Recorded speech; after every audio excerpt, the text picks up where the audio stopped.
नमस्कार विद्यार्थियों, जैसा कि अभी आपने पिछले वीडियो में नरेशन के एक्सक्लामेटरी सेंटेंस से रिलेटेड जितने भी नियम थे उसके जो है उनमें से आपने शुरुआती दो नियम पढ़े, जैसे एलास और हुर्रा का यूज जो है हम लोग पढ़े। आज हम देखेंगे जो तीसरा रूल है, अगर आपके रिपोर्ट स्पीच में क्या आता है, ब्रेवो। क्या आता है? ब्रेवो। ब्रेवो। ब्रेवो में होता है शाबाश, किसी को शाबाशी देखना, शाबाश, जैसे शाबाशी देना या थपथपाना, पीठ थपथपा कर उसकी प्रशंसा करना जो होता है उसको इंग्लिश क्या कहते हैं? ब्रेवो। आप लो लिखिए इसकी, यदि रिपोर्टेड स्पीच में ब्रेवो का प्रयोग हुआ हो, यदि रिपोर्टेड स्पीच में ब्रेवो का प्रयोग हुआ हो तो रिपोर्टिंग वर्ब में प्रयोग हुए सेड या सेड टू को प्रेज्ड, इसमें प्रेज्ड या अपलाउडेड, इसको अपलॉजिस कहते हैं, अपलॉजिस में बदल देते हैं। फिर ऑब्जेक्ट के बाद सेइंग का प्रयोग करते हुए कंजक्शन लगा देते हैं। और कंजक्शन क्या लगेगा? का प्रयोग करते हुए कंजक्शन लगा देते हैं, और कंजक्शन क्या लगता है इसमें? दैट। या अगर रिपोर्टिंग वर्ब में सेड या सेड टू का प्रयोग हुआ हो तो इसे प्रेज्ड या अपलॉजेस में बदल करके ऑब्जेक्ट के बाद सेइंग लगा देते हैं और उसके साथ साथ कंजक्शन लगा करके रिपोर्टेड स्पीच को क्या करते हैं? जोड़ देते हैं। अब जो भी इसमें बदलाव होगा, बदलाव तो करेंगे ही। फिर देखिएगा कि यदि रिपोर्टेड स्पीच में ब्रेवो का प्रयोग हुआ हो तो इनडायरेक्ट बनाते समय रिपोर्टिंग वर्ब में प्रयोग हुए सेड या सेड टू को प्रेज्ड या अपलॉजेस में बदलकर ऑब्जेक्ट के बाद सेइंग का प्रयोग करते हुए कंजक्शन दैट के साथ रिपोर्टेड स्पीच के वाक्य को जोड़ देते हैं। अब इसका एग्जांपल देख लेते हैं क्या होता है, कैसे। जैसे कहा जाए, my father said to me, my father said to me, bravo, well done. अब चाहे वेल डन हो और चाहे you have done well, you have done well, दोनों का जो इनडायरेक्ट बनेगा, इसका भी और इसका भी इसी रूप में बनेगा। जब बनेगा तो वह पूरा वाक्य लिखा जाएगा।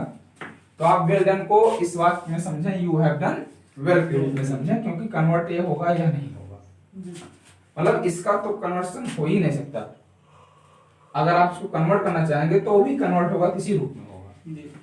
तो क्या हो जाएगा? यहाँ ब्रेवो का प्रयोग हुआ है, रिपोर्टेड स्पीच में ब्रेवो का प्रयोग हुआ हो तो रिपोर्टिंग और में सेड या सेड टू को किस में बदलते हैं? प्रेज्ड या अपलॉजेस में। तो क्या हो जाएगा? माय फादर प्रेज्ड या अपलॉजेस। अब किसको ऑब्जेक्ट क्या मिला हमारा? मी। तो यहाँ पे क्या लिख देंगे? मी, और मी के बाद क्या देंगे? सेइंग। देखिए आप एक ही लगाएंगे, चाहे प्रेज लगाए चाहे अपलॉजेस लगाइए। मैंने आपको बताया कि लगाए नहीं कि आप यही जो है मच्छी का स्थान है, मच्छी का कॉपी कर लेंगे कि नहीं, दोनों लगा के स्लैश दे करके नहीं, आप एक ही लगाएंगे, चाहे आप प्रेज लगाइए चाहे अपलॉजेस लगाइए। इसका प्रयोग करते हुए ऑब्जेक्ट के बाद सेइंग लगाइए और सेइंग के साथ कंजक्शन दैट।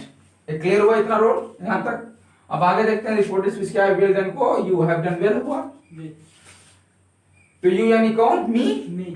ऑब्जेक्ट क्या है? मी है, तो उसका subject I have past sorry present indefinite present perfect tense, इसको प्रेजेंट परफेक्ट कैसे बदल देंगे? प्रेजेंट सॉरी पास्ट परफेक्ट में बदल देंगे। आई हैव को आई हैड हो जाएगा, I had done well, I had done well. Clear हुआ? yes. और कोई कंफ्यूजन इसमें आप लोगों को? No sir. नहीं। आगे देखते हैं जो अगला रूल है, यदि रिपोर्टेड स्पीच में देखिएगा यदि रिपोर्टेड स्पीच में ओ, आ या ओ आदि जैसे आश्चर्य वाले शब्दों का प्रयोग हुआ हो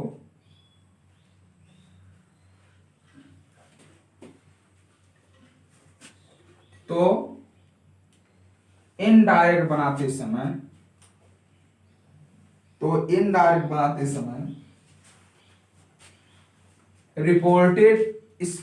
रिपोर्टिंग वर्ब में प्रयोग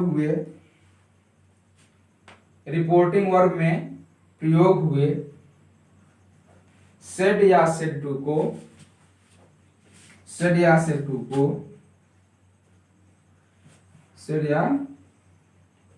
को exclaimed में बदल देते हैं। किसमें? exclaimed में बदल देते हैं।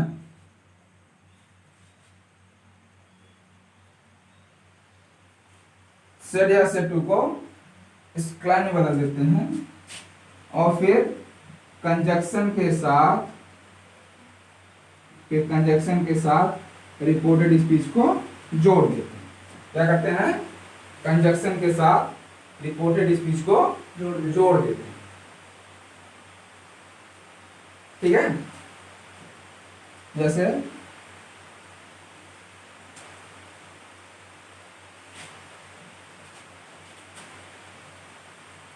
he said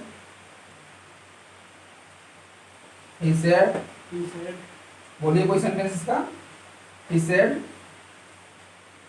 इसमें ओ या ओ का प्रयोग हुआ हो। The boy said, हाँ बोलिए। the boy said, the boy said, oh, we have won the match. we have On the match. won the Match. match। देखिएगा, we have won the match। कि बच्चे ने कहा ओ हम मैच जीत लिए। यहाँ पे हुर्रा का तो है सेंस, लेकिन वो हुर्रा नहीं बल्कि हुर्रा में बहुत खुशी होती है और वो थोड़ा आश्चर्यजनक होता है। तो अब यहाँ पे क्या हो जाएगा आपका कि द बॉयज exclaimed। ध्यान दीजिएगा, कुछ किताबों में आप पाएंगे exclaimed विद सरप्राइज का प्रयोग और कुछ किताबों में आपको exclaimed मिलेगा। तो आप चाहे exclaimed विद सरप्राइज लिख दें और चाहे सीधे कर दें exclaimed, दोनों आपका सेंस ठीक है। जैसे आप अगर आप लिख दें exclaimed that we means कौन? Subject. they had on the Match. they had on the Match. the boys exclaimed that they had on the match। Clear हुआ? कोई समस्या? No, sir. बोलिए। No, sir. ओके, इसको आप लोग नोट करिए। फिर इसका जो अगला रूल है उसको देख लेते हैं। कभी कभी होता क्या है, समझने का प्रयास करिएगा। कभी कभी होता क्या है कि एक्सक्लेमेटरी सेंटेंस की शुरुआत व्हाट या हाउ से होती है। किससे होती है? What you have. इसको स्विप कर देना। Yes. कभी कभी होता क्या है, एक्सक्लेमेटरी सेंटेंस की शुरुआत व्हाट या हाउ से होती है, लेकिन इनके बाद व्हाट या हाउ के तुरंत बाद जो है आपके हेल्पिंग वर्ब का प्रयोग नहीं होगा। अगर हेल्पिंग वर्ब का प्रयोग हो जाएगा तो इंट्रोगेटिव सेंटेंस हो जाएगा। वीडियो पोस्ट करिए, बाहर बहुत बात बस रहा है।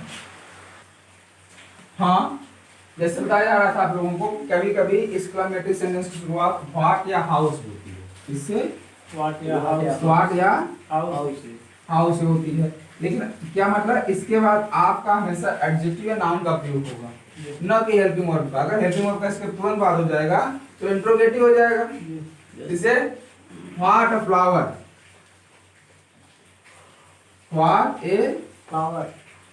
Flower, Flower. क्या फूल है। इसका मतलब क्या फूल है, या फिर इसका मतलब कहने का था कि what a flower it is.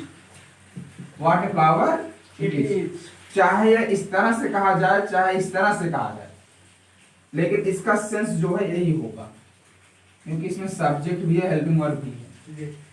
अगर इस तरह से अगर इनडायरेक्ट में आ जाता है, सॉरी डायरेक्ट स्पीच के रिपोर्टिंग आ जाता है तो भी कन्वर्ट होगा, तो आपको इफ इज का प्रयोग करना होगा, तब इसी के अकॉर्डिंग चेंज होगा। तो इसका नियम लिखिए, यदि रिपोर्टेड स्पीच की शुरुआत व्हाट या हाउ से हो रही हो, व्हाट या हाउ से हो रही हो, यदि रिपोर्टेड की शुरुआत व्हाट या हाउ से हो रही हो, तो एन डायरेक्ट बनाते समय, तो एन डायरेक्ट बनाते समय रिपोर्टिंग वर्ब में प्रयोग हुए सेड या सेड टू को, सेड या सेड टू को एक्सक्लेम्ड में बदल देते हैं, एक्सक्लेम्ड में बदल देते हैं। फिर रिपोर्टेड स्पीच के वाक्य को कंजक्शन का प्रयोग करते हैं। कंजक्शन में क्या लगता है इसमें बेटा, दैट का प्रयोग करके रिपोर्टेड स्पीच के वाक्य को जोड़ देते हैं। ये कंजक्शन का प्रयोग करके रिपोर्टेड स्पीच के वाक्य को जोड़ देते हैं। अब उसी के नीचे आप लोग लिख लीजिएगा नोट। नोट है कैसे व्हाट या हाउ को कैसे कन्वर्ट करते हैं। व्हाट या हाउ का प्रयोग जब एक्सक्लेमेटरी सेंटेंस में होता है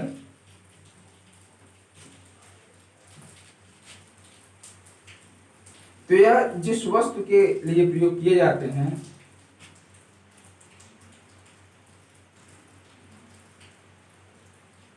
उसकी क्वालिटी को या तो ये बहुत बढ़ा चढ़ाकर बताते हैं या तो बहुत गिराकर बताते हैं।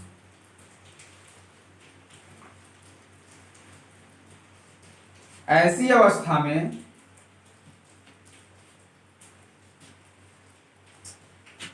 इनडायरेक्ट बनाते समय, ऐसी अवस्था में इनडायरेक्ट बनाते समय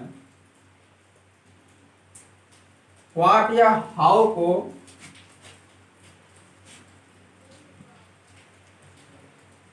व्हाट या हाउ को वेरी या ग्रेड में बदल देते हैं, वेरी या ग्रेड में बदल देते हैं।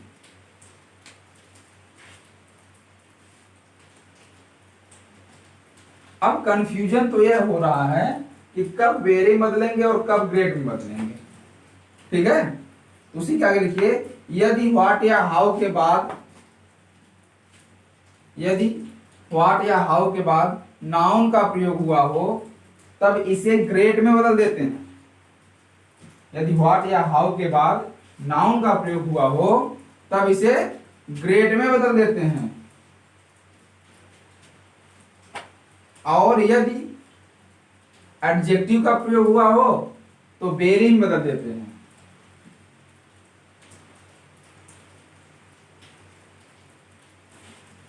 ठीक है, लेकिन यहां भी देखिए आगे कंफ्यूजन है, लेकिन अधिकतर बेरी में ही बदलते हैं।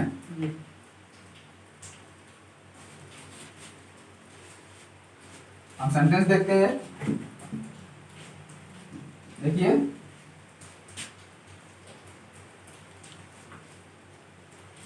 कोई सेंटेंस बोलिए आप, कोई बोलिए, चाहे एग्जांपल हो चाहे एक्सरसाइज का हो। Ram said, Ram said said to me, to me, comma, हाँ, how fast you, how fast you fast you are walking, are walking.